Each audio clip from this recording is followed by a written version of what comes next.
ছাদ বাগান মানেই একটা অন্যরকম অনুভূতি, যেখানে সব কিছুই থাকে নিজের মনের মতো করে গড়ে তোলা।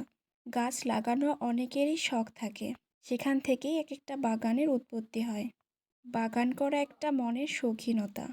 সব বয়সের মানুষের মনেই এই শখ থাকতে পারে। ছোটবেলা থেকেই গাছপালার সাথে সময় কাটানো, এসবের যত্ন করা, নতুন নতুন গাছ সংগ্রহ করা তীব্র আকাঙ্ক্ষা মনে ছিল। এই থেকেই আমার নিজের একটা বাগান হয়েছে। আমার বাগানের তালিকায় রয়েছে প্রায় সব রকমের ফলের গাছ। মিষ্টি জাতীয় ফল প্রায় সবারই পছন্দ।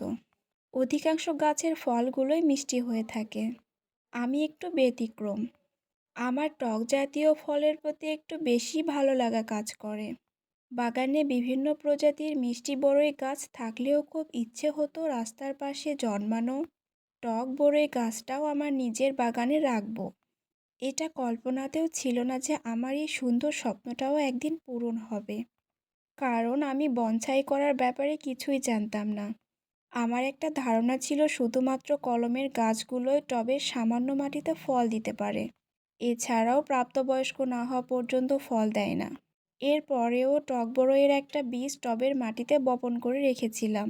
কিছুদিনের মধ্যেই সেই বীজ থেকে সুন্দর একটা চারা বের হয়। আশা ছিল গাছটা যখন একটু বড় হবে বাড়ির পাশে কোনো একটা জায়গাতে লাগিয়ে দিব। গাছটা সবেমাত্র একটু বড় হয়েছে। গাছের টবটাও তেমন ভালো ছিল না। ভেবেছিলাম খুব শীঘ্রই গাছটা মাটিতে লাগাবো। গাছটা অনেক ভারী হয়, একা নিজে লাগানো সম্ভব নয়।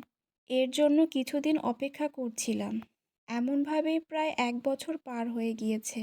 হঠাৎ দেখি অন্য সব বড়ইয়ের গাছের সঙ্গে আমার এই নতুন ছোট্ট বড়ই গাছটাতেও ফুল এসেছে।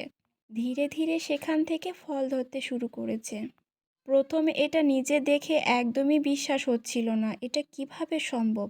একটা ছোট্ট বীজ থেকে বেরিয়ে 1 বছরের মধ্যেই ফল দিতে সক্ষম হয়।